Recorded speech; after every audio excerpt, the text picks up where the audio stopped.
So hello everyone and welcome to math and science simplified. आज जो है हम फंक्शंस चैप्टर का एक टॉपिक कर रहे हैं, graph of a quadratic equation. वैसे graph of a quadratic equation के लिए जो जो चीज़ें चाहिए वो तो आपने क्लास 9th-10th में ही पढ़ रखी होती है, बट कुछ एक्स्ट्रा चीज़ें मैं यहाँ पे डिस्कस करूँगा। तो ये टॉपिक आज हम डिस्कस करने वाले हैं। तो स्टार्ट करने से पहले मैं पहले तो ये रब कर लेता हूँ, क्योंकि बहुत ज़्यादा जगह है नहीं मेरे पास। तो ये वाली जगह मैं रब कर लेता हूँ और यहाँ पे एक एक करके जो जो चीज़ें हमें रिक्वायर्ड होगी वो हम एक एक करके डिस्कस करते हैं। तो पहला जो टूल हमें रिक्वायर्ड होगा ये graph of a quadratic equation बनाने के लिए।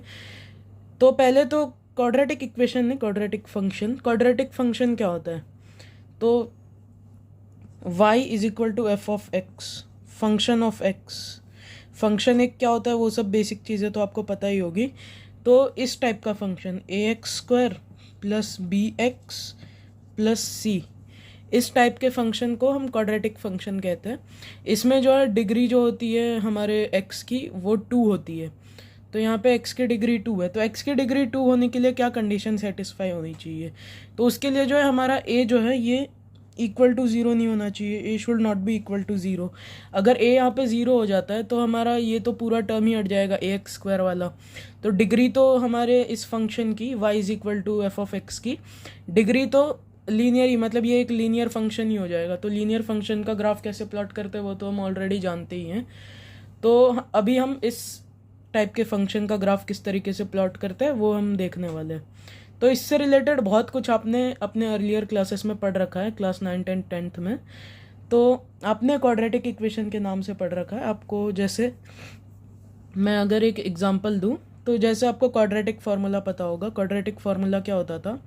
अगर कोई भी क्वाड्रेटिक इक्वेशन आपको दी है तो उसका हम उसके रूट्स हम निकाल सकते हैं। रूट्स क्या होता है वो भी मैं आगे डिस्कस करूँगा, बट मैं ये मान के चलता हूँ कि कुछ चीज़ आपको पता होनी चाहिए। तो ये होता था quadratic formula minus b plus minus root of b² minus 4ac। ये रूट के अंदर जो ये b² माइनस 4ac है, इसे हम डिस्क्रिमिनेंट बोलते हैं क्वाड्रेटिक फंक्शन का या क्वाड्रेटिक इक्वेशन का। इसे हम d से भी रिप्रेजेंट करते हैं और ऐसे डेल्टा से भी इसे बहुत जगहों पे रिप्रेजेंट किया जाता है। हम जो है d से रिप्रेजेंट इसे कैपिटल D से करेंगे अपॉन 2a।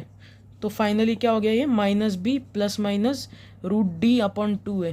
तो किसी भी क्वाड्रेटिक इक्वेशन को सॉल्व करने के दो तरीके होते हैं। एक तो आप फैक्टराइजेशन से उसे सॉल्व कर सकते हो, या हमेशा जो मेथड काम आता है वो तो हमारा यही होता है, श्रीधराचार्य फार्मूला हम इसे कहते हैं, या क्वाड्रेटिक फार्मूला हम इसे कहते हैं।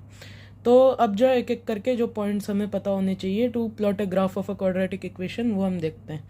तो पहले तो एक क्वाड्रेटिक फंक्शन का ग्राफ किस तरीके का होता है वो मैं आपको बता देता हूँ। तो किसी भी क्वाड्रेटिक फंक्शन का ग्राफ जो है, जैसे लीनियर फंक्शन का ग्राफ एक स्ट्रेट लाइन ऐसे करके बनता था, बट वहीं पे हमारे क्वाड्रेटिक फंक्शन का ग्राफ जो है पैराबोला बनता है। इस शेप को हम पैराबोला कहते हैं। ये जो है एकदम परफेक्टली तो नहीं मैं नहीं बना पाऊँगा, हो सके तो मैं यहाँ पे बाजू में थोड़ा सा एक बार आपको एक फ़ोटो यहाँ पे लगा दूंगा जिससे समझ में आ जाए कि कैसा दिखता है। तो इस टाइप का होता है, इसे हम पैराबोला कहते हैं। इस शेप को पैराबोला कहा जाता है, पैराबोला। ये आपने शायद अर्लियर क्लासेस में भी पढ़ रखा होगा कि एक क्वाड्रेटिक इक्वेशन का ग्राफ जो बनता है वो पैराबोला बनता है। ये जो टर्निंग पॉइंट होता है पैराबोला का, यहाँ से देखो, यहाँ से तो ग्राफ ऐसे ऐसे राइट साइड पे ऐसे इंक्रीज कर रहा है, ये यहाँ से ऐसे करके इन्फिनिटी तक ऐसे जाता ही रहता है, जाता ही रहता है। तो यहाँ से ये जो है लेफ़्ट और राइट कहीं पे भी, अगर यहाँ से आप आ रहे हो तो यहाँ से लेफ़्ट टर्न लेते हो, और यहाँ से अगर आप ऐसे आ रहे हो तो यहाँ से हम राइट टर्न ले रहे हैं। तो जिस पॉइंट पे ग्राफ जो है टर्न हो जा रहा है दूसरे साइड पे, तो उस पॉइंट को हम जो है वर्टेक्स कहते हैं, ग्राफ का पैराबोला का वर्टेक्स कहते हैं, या इसे क्रिटिकल पॉइंट भी कहा जाता है। हम इसे वर्टेक्स कहेंगे अपनी बातचीत में। इसका कोऑर्डिनेट जो होता है वो कैसे दिया जाता है? Minus b/2a comma minus d upon 4a। d यहाँ पे डिस्क्रिमिनेंट है, b² माइनस 4ac। तो ये आपको अच्छे से याद रहना चाहिए कि किसी भी पैराबोला का वर्टेक्स अगर आपको निकालना है तो आपको वो क्वाड्रेटिक फंक्शन जो दिया है उसमें ए बी और सी पहले तो ढूंढना है, और उसके करस्पॉन्डिंग ये जब आप वैल्यूज़ पुट करोगे तो आपको उसका वर्टेक्स मिल जाएगा। तो वर्टेक्स आपको मिल जाएगा तो आपको ये पता चलेगा कि ग्राफ को आप कौन से क्वाड्रेंट में प्लेस करोगे। जैसे अगर मान लो दोनों आपके पॉजिटिव आ गए, एक्स कोऑर्डिनेट भी पॉजिटिव आ गया और वाई कोऑर्डिनेट भी पॉजिटिव आ गया, तो ये आपको समझ में आ जाएगा कि ये जो क्वाड्रेटिक इक्वेशन है इसका वर्टेक्स जो है आपके फर्स्ट क्वाड्रेंट में आएगा। फिर ये भी हमें पता होना चाहिए कि ग्राफ कहाँ कहाँ पे कट करेगा, एक्स एक्सिस को कट करेगा कि नहीं, वो सब चीज़ें भी हम एक एक करके डिस्कस करेंगे। तो पहले तो आपको क्या पता होना चाहिए, पहला point, graph of quadratic function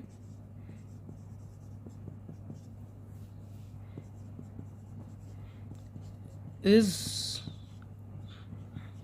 parabola, PARABOLA, parabola.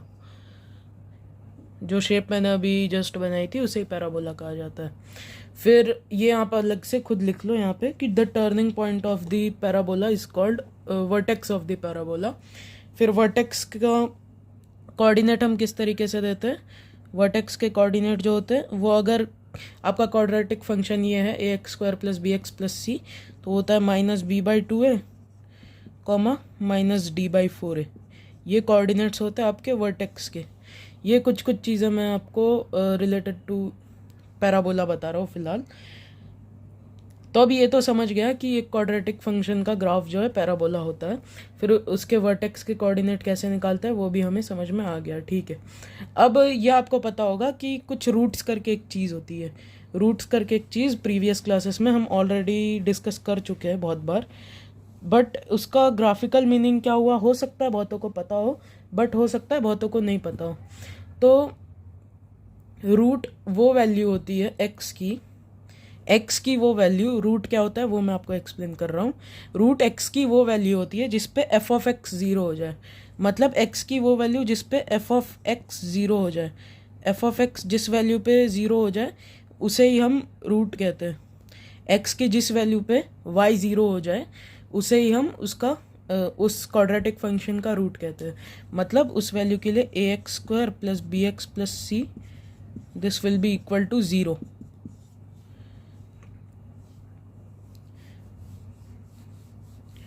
तो अब 0 है मतलब हमारा y 0 है।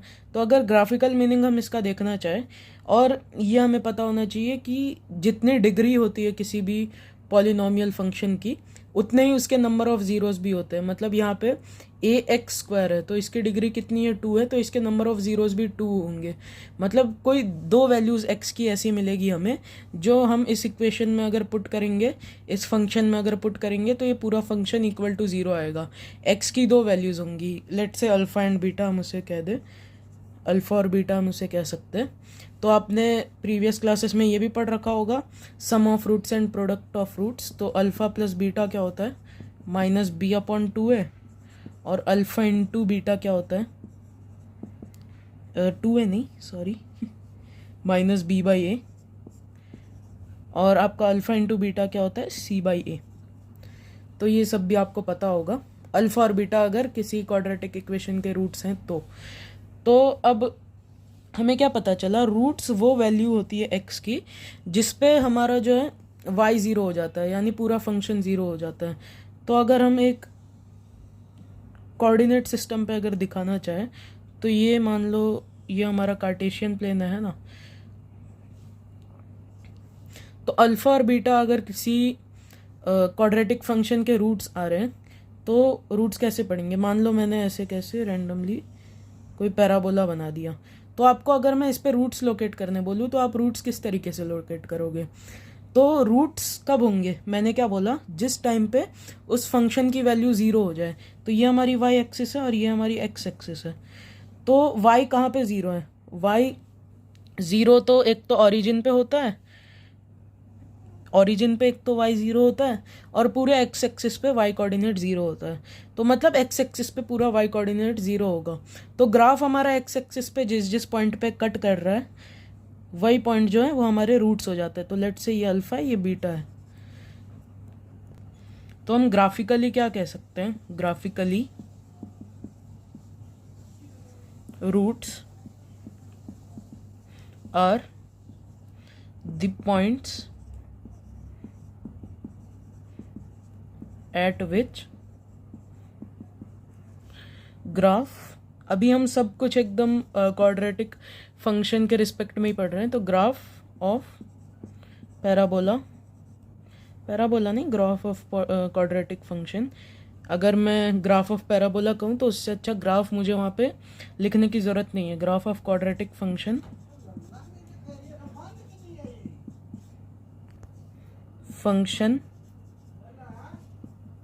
इंटरसेक्ट, क्वाड्रेटिक फंक्शन इंटरसेक्ट और कट दी एक्स एक्सिस, इंटरसेक्ट या कट लिख सकते हो, intersect with the x axis, cut लिख रहे हो तो cuts the x axis, intersects with the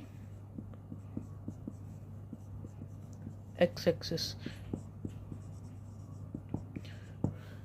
तो 9th-10th में कुछ ऐसे क्वेश्चंस भी आपने कर रखे होंगे, तो वही मैं आपको रिकॉल करवाने की कोशिश कर रहा हूँ सारे पॉइंट्स। तो 9th-10th में ऐसे क्वेश्चंस आपने देखे होंगे, टीचर्स आपको देते थे कि यहाँ पे आपको ऐसे कोई ग्राफ दे देते थे रैंडमली। अभी मैं ऐसे क्वाड्रेटिक फंक्शन का ग्राफ नहीं बना रहा, आपको रैंडमली कैसा भी ऐसे ग्राफ दे देते थे और बोलते थे नंबर ऑफ़ रूट्स निकालो। तो नंबर ऑफ़ रूट्स निकालने के लिए आप क्या करते थे उस टाइम पे, आप को टीचर कहता था कि एक्स एक्सिस पे जहाँ जहाँ पे ग्राफ इंटरसेक्ट कर रहा है वो पॉइंट्स जो है आपके रूट्स हो जाएंगे। तो नंबर ऑफ़ रूट्स कैसे आप निकाल सकते हो, 1 2 3 4 5 6 7 8 9 और 10, ये जो है यहाँ पे 10 रूट्स हो जाएंगे इसलिए इसके।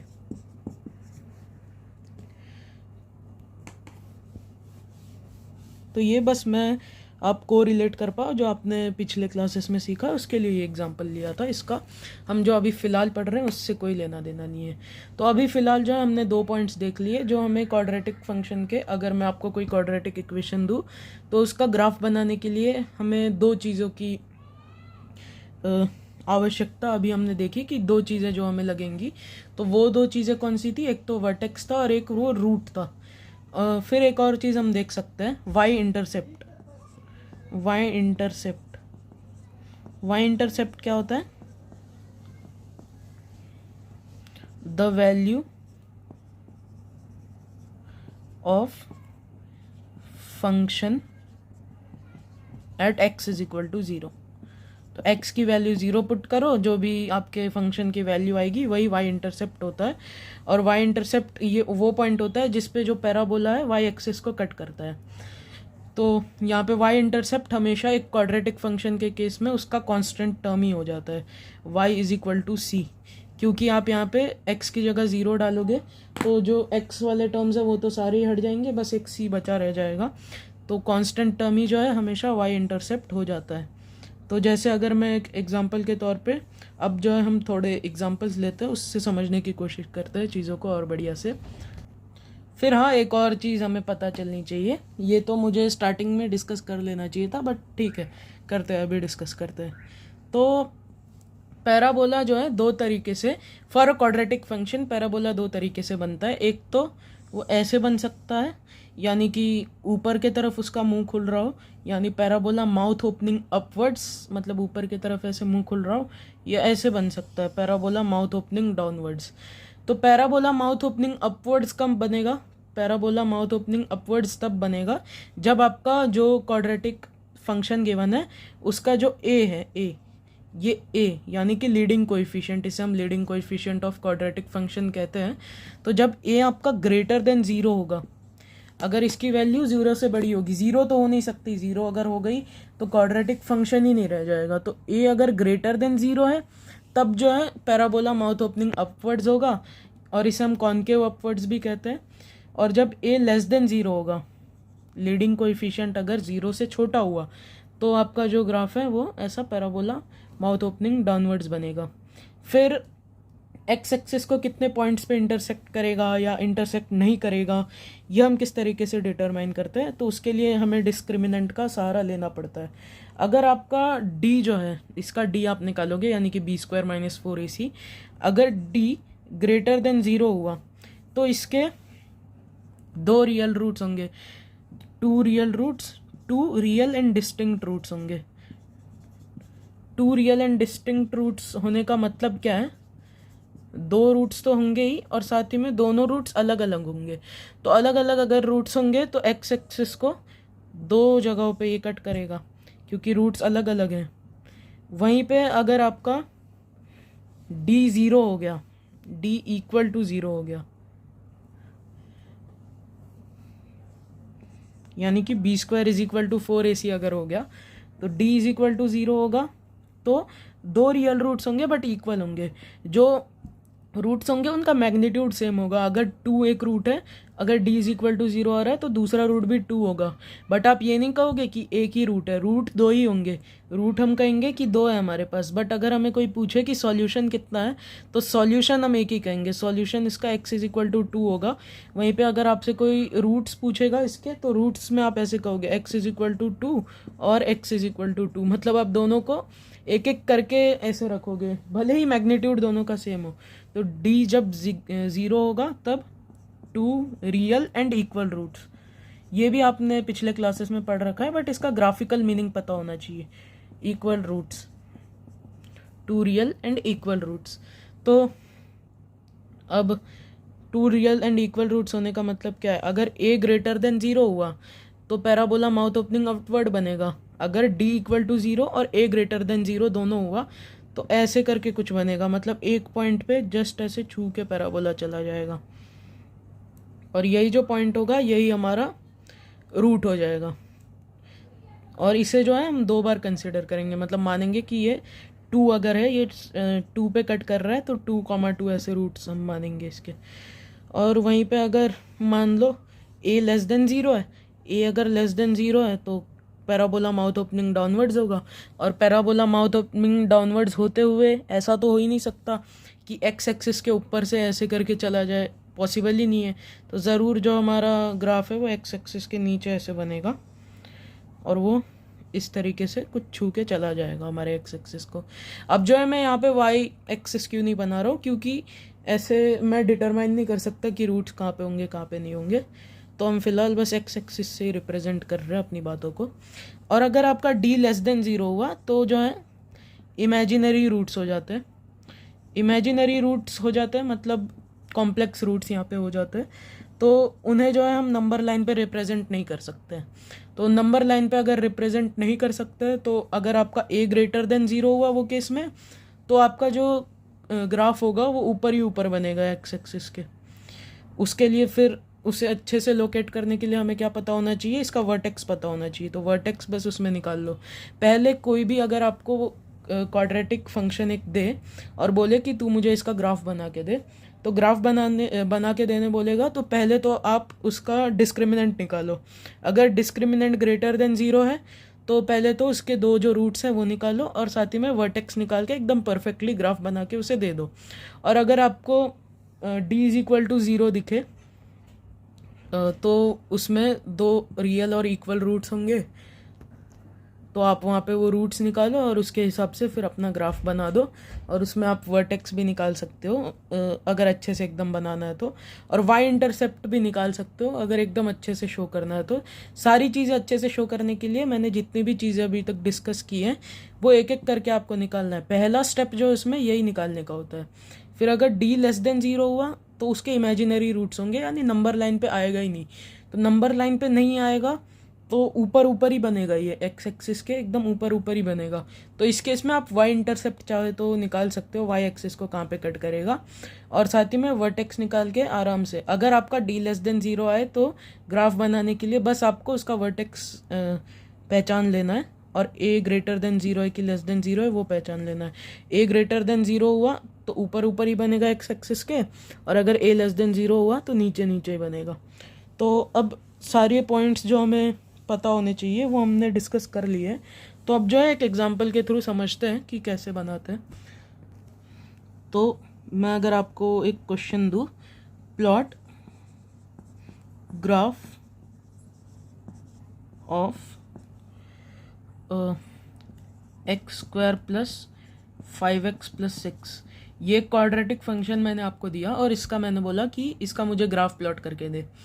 तो पहले तो इसमें ए बी और सी पहले तो निकाल लो, ए बी और सी क्या है। तो यहाँ पे ए तो 1 है हमारा, अगर कुछ नहीं है यहाँ पे तो 1 ही होगा। ए 1 है, बी ये A X square plus B X plus C के फॉर्म में है ना, तो ए हमारा 1 है, बी हमारा यहाँ पे क्या है 5 है, और सी हमारा 6 है। तो A is equal to 1, B is equal to 5 and C is equal to 6। यानी वाई एक्सिस को जो है ये सी इज इक्वल टू 6 पे कट करेगा, ये पता चल जा रहा है यहाँ से। अब जो है हम इसका डिस्क्रिमिनेंट निकालेंगे। डिस्क्रिमिनेंट निकाल के क्या करेंगे, डिस्क्रिमिनेंट निकालने से हमें ये पता चल जाएगा कि इसके कितने रूट्स हैं, 2 रियल और इक्वल रूट्स हैं, रियल एंड अनइक्वल रूट्स हैं, या इमेजिनरी रूट्स हैं। तो डी यहाँ पे निकालो, बी स्क्वायर माइनस 4ac। तो बी स्क्वायर माइनस 4ac क्या होगा इस केस में, 5 का square that is 25 minus 4 into 1 into 6, 4 6 24। तो ये तो हमारा 1 ही हो जाएगा। तो 1 है तो 1 तो ग्रेटर देन 0 है, 1 इज़ ग्रेटर देन 0, तो इसके 2 रियल और अनइक्वल रूट्स होंगे, मतलब इक्वल रूट्स भी नहीं होंगे, मतलब एक्स एक्सिस को ये 2 जगह पे ऐसे कट कर रहा होगा। अब कहाँ पे कर रहा होगा वो हम इसके रूट्स निकाल के पता कर लेंगे। तो रूट्स कैसे निकाल लेंगे, तो एक तो श्रीधराचार्य फॉर्मूला से आप निकाल सकते हो, minus b plus minus root D upon 2a से, या यहाँ पे ये डायरेक्टली फैक्टराइज भी हो रहा है, x square plus 5x plus 6। हमें ये क्या चाहिए, रूट्स चाहिए, तो इस पे क्या हो जाएगी, इस पूरे फंक्शन की वैल्यू 0 हो जाएगी अगर ये y is equal to x square plus 5x plus 6 है। तो इसे हम कैसे लिख सकते हैं, x square plus 3x plus 2x plus 6 is equal to 0। तो अब x यहाँ पे कॉमन, तो x प्लस 3 प्लस 2 यहाँ पे कॉमन, तो x plus 3 is equal to 0। तो x plus 3 into x plus 2 is equal to 0। तो रूट्स क्या है, x इज इक्वल टू -3 और x इज इक्वल टू -2, ये 2 रूट्स हैं हमारे पास। तो ये 2 रूट्स हैं, तो ये 2 रूट्स होते हुए ही ये समझ में आ जा रहा है कि आपका जो वर्टेक्स पड़ेगा वो थर्ड क्वाड्रेंट में पड़ेगा। अब वर्टेक्स भी निकाल लेते हैं, तो ये बाजू में नोट कर लेते हैं कि रूट्स क्या है, x is equal to -3 and -2, ये 2 हमारे रूट्स हैं। तो रूट्स निकाल लिए, अब वर्टेक्स का कोऑर्डिनेट निकालो, यानी टर्निंग पॉइंट ऑफ पैराबोला के कोऑर्डिनेट्स निकालो। तो वो क्या हो जाएंगे, -b/2 है, -5/2, a तो 1 ही है, comma b square minus 4a, मतलब -d/2 है, तो d हमारा 1 आया था, तो -1/2a, सॉरी -d/4a होता है, कुछ भी बोल रहा हूँ मैं, -1/4। तो ये हमारे वर्टेक्स के कोऑर्डिनेट हो गए। तो वर्टेक्स के कोऑर्डिनेट ये है, तो -5/2 एंड -5/4, -5/2 एंड -1/4, यही थे ना, हाँ। तो अब इनके करस्पॉन्डिंग सारी चीज़ें जो हमें पता है उसके हिसाब से प्लॉट करते हैं। तो a ग्रेटर देन 0 है, ये तो डायरेक्टली पता ही चल रहा है, तो पक्का हमारा ग्राफ जो है पैराबोला माउथ ओपनिंग अपवर्ड होगा। फिर x एक्सिस को 2 जगह के जो 2 जगह पे कट करेगा वो जगह भी हमें पता है, -3 एंड -2, और साथ ही में हमें जो है ये भी पता है कि इसका वर्टेक्स कहाँ पे होगा, थर्ड क्वाड्रेंट में पड़ेगा, क्योंकि दोनों साइन स्कीम जो है यहाँ पे माइनस ही है। तो अब जो है हम एक ऐसे करके कोऑर्डिनेट सिस्टम बनाते हैं। फिर इसमें देखो -5/2 वर्टेक्स कहाँ पे पड़ेगा, पहले वर्टेक्स लोकेट करो, -5/2 यानी -2.5, तो इधर कहीं पे, और -1/4, तो -1/4 ये बहुत छोटी वैल्यू होगी, तो ये पास होगा, थोड़ा ओरिजिन के पास होगा, तो वो कहीं यहाँ पे आ रहा होगा, और वहीं पे हमारा -5/2 थोड़ा दूर यहाँ कहीं आ रहा होगा। इसलिए जो है आप रूट्स भी देख सकते हो, पास पास में ही है। तो मान लो यहाँ पे हमारा -3 है और यहाँ पे हमारा -2 है। तो अब जो है इसके करस्पॉन्डिंग पहले तो ऐसे करके पैराबोला खींच लो, तो ये हमारा बेस हो गया पैराबोला का। और फिर हमें पता है कि y इंटरसेप्ट कहाँ पे होगा, c इज इक्वल टू 6 पे, तो ऐसे करके ग्राफ बस बढ़ा दिया, तो यहाँ ये ऐसे ऊपर तक जाएगा। तो वैसे तो अगर आपके पास ग्राफ बुक है तो उस पर अच्छे से कर सकते हो, बट यहाँ पे मैंने बस समझाने के लिए ये किया है, इतनी चीज़ें आपको समझाई है। तो ये c is equal to 6, sorry y is equal to 6 हो जाएगा, जो कि सी के इक्वल है, यानी कि हमारे कांस्टेंट टर्म के इक्वल है क्वाड्रेटिक फंक्शन के। और ये जो हमारा वर्टेक्स है यानी टर्निंग पॉइंट है, उसके कोऑर्डिनेट्स क्या हैं, -2.5 और यहाँ पे -1/4। तो ये चीज़ें हमें पता चली, हमने आराम से ग्राफ प्लॉट कर दिया। a <0 होता तो ऐसा ग्राफ बनता, बट हमें जो क्वेश्चन में जो चीज़ें दी हुई थी उसके बेसिस पे हमने ये ग्राफ बनाया है। तो एक चीज़ तो यहाँ पे आपको पता रहनी चाहिए कि ये जो है मैंने ऐसे जो थोड़ा आड़ा टेढ़ा बना है, ऐसा होगा नहीं, ये एकदम अच्छे से एकदम स्ट्रेट ऐसे करके बनता है। आप जो है desmos.com या GeoGebra आता है ना, उस पर एक बार ये क्वाड्रेटिक फंक्शन डाल के देखना, आपको ऐसा ही सेम टू सेम ग्राफ दिखेगा। थर्ड क्वाड्रेंट में वर्टेक्स भी पड़ रहा होगा, -3 और -2 ही रूट होंगे, लेकिन वो थोड़ा दिखने में अच्छा लगेगा, वो थोड़ा नीट बना होगा पैराबोला। अब मैं जो है हाथ से एकदम नीट एकदम परफेक्ट पैराबोला बना पाऊँ ऐसा तो पॉसिबल है ही नहीं। तो जितना मुझसे हो सका उतने अच्छे से मैंने आपको ये एक्सप्लेन करने की कोशिश की कि क्या क्या चीज़ें हमें पता होनी चाहिए एक क्वाड्रेटिक फंक्शन के ग्राफ को प्लॉट करने के लिए। तो पहले हमें क्या पता होना चाहिए, उसका डिस्क्रिमिनेंट पता होना चाहिए। फिर हमें क्या पता होना चाहिए, उसका लीडिंग कोएफिशिएंट का साइन क्या है, वो ग्रेटर देन 0 है या लेस देन 0 है। अगर ग्रेटर देन 0 हुआ तो पैराबोला माउथ ओपनिंग अपवर्ड बनेगा, लेस देन 0 हुआ तो पैराबोला माउथ ओपनिंग डाउनवर्ड बनेगा। फिर हमें क्या पता होना चाहिए, डी से हमें क्या क्या पता चलता है, जो हमारा पैराबोला बनेगा या ग्राफ जो बनेगा वो एक्स एक्सिस को कितने पॉइंट्स पे कट करेगा वो पता चलता है, या कट ही नहीं करेगा ऊपर ऊपर ही बनेगा ये पता चलता है। फिर वर्टेक्स से हमें क्या पता चलता है, ये वर्टेक्स फिर वाई इंटरसेप्ट, ये हम क्यों निकालते हैं, ताकि हमारा ग्राफ एकदम परफेक्ट बने, मतलब सारी चीज़ें जो हम लोकेट कर रहे हैं वो एकदम सही रहनी चाहिए। फिर हम क्या निकालते हैं, वर्टेक्स निकालते हैं, रूट्स निकालते हैं, फिर हम क्या निकालते हैं यहाँ पे, वाई इंटरसेप्ट निकालते हैं। तो ये चीज़ें हमें निकाल के दिखानी पड़ती है, फिर हम आराम से ग्राफ प्लॉट कर सकते हैं। ये चीज़ें हमें अगर एक एक करके निकालनी आती है तो हम आराम से अपना ग्राफ प्लॉट कर सकते हैं। तो अगर हमें किसी केस में a सीधा <0 दिखे तो वहाँ पे तो हमें ये रूट्स निकालने की भी ज़रूरत नहीं पड़ती है, रूट्स वाई इंटरसेप्ट निकाल सकते हैं हम, और साथ ही में ये वर्टेक्स निकाल सकते हैं। ए से हमें क्या पता चलेगा, ए अगर यहाँ पे डी अगर <0 है, ए अगर आपका <0 है तो एक्स एक्सिस के नीचे नीचे ही ग्राफ बनेगा। अगर आपका ए <0 है तो एक्स एक्सिस के ऊपर ऊपर ही ग्राफ बनेगा। तो एक और लेक्चर मैं इसी टॉपिक पे लूँगा जिसमें मैं एग्जांपल्स लूँगा इसके, मतलब ग्राफ हम प्लॉट करेंगे एक एक करके। तो आज जो मैंने पॉइंट्स आपको सिखाए हैं वो आपको अगले वाले लेक्चर में काम आएंगे। तो सारे पॉइंट्स आपको अच्छे से पता होने चाहिए ताकि अगले लेक्चर में हम अच्छे से सब कुछ कर पाए। तो अगले लेक्चर में मैं इसी टॉपिक पे बेस्ड अच्छे अच्छे एग्जांपल्स लूँगा। जो चीज़ें मैंने आपको थ्योरी में बताई है कि अगर d <0 हुआ तो कैसा ग्राफ बनेगा, वैसे टाइप के भी हम ग्राफ्स आगे लेंगे।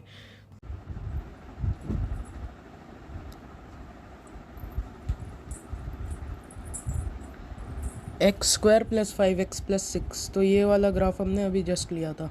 तो यहाँ पे देखो सेम टू सेम वैसा ही बन रहा है जैसा हमने बनाया हुआ था उस पर भी। ये थोड़ा स्मूथ है क्योंकि अब ये तो एकदम अच्छे से सॉफ्टवेयर से AI से बना रहा है, तो ये बढ़िया ही बनेगा। मैं तो पेंसिल से ऐसा बना नहीं सकता, बट यहाँ पे जो चीज़ें हमने मार्क की थी वही सेम टू सेम चीज़ें आपको भी देखने मिलेगी। जैसे ये जो वर्टेक्स है यहाँ पे, ये वाला पॉइंट, इसे यहाँ पे एक्सट्रीमम भी कहते हैं और इसे क्रिटिकल पॉइंट भी कहा जाता है। एक्सट्रीमम क्यों कहा जाता है, यहाँ पे ये एकदम एक्सट्रीम पॉइंट होता है ग्राफ का, इसके लिए इसे एक्सट्रीमम भी कहा जाता है। तो इसके कोऑर्डिनेट्स देखो -2.5, एक्स कोऑर्डिनेट हमारा भी -2.5 ही आया था, और वाई कोऑर्डिनेट -0.25, हमारा -1/4 यानी वही 0.25 ही होता है वही। फिर हमारे रूट्स भी क्या आए थे, -3 और -2 आए थे, तो वो भी हैं यहाँ पे। और वाई इंटरसेप्ट भी देख सकते हो, y = 6 है यहाँ पे। तो जो ग्राफ हमने देखा था वही सेम टू सेम यहाँ पे भी बन रहा है, बस शेप थोड़ा अच्छा है और स्मूथ दिख रहा है, तो वही आप देख सकते हो खुद भी। तो अगले लेक्चर में और भी हम बहुत सारे ग्राफ डिस्कस करेंगे बढ़िया बढ़िया। आज के लिए इतना ही, बाय।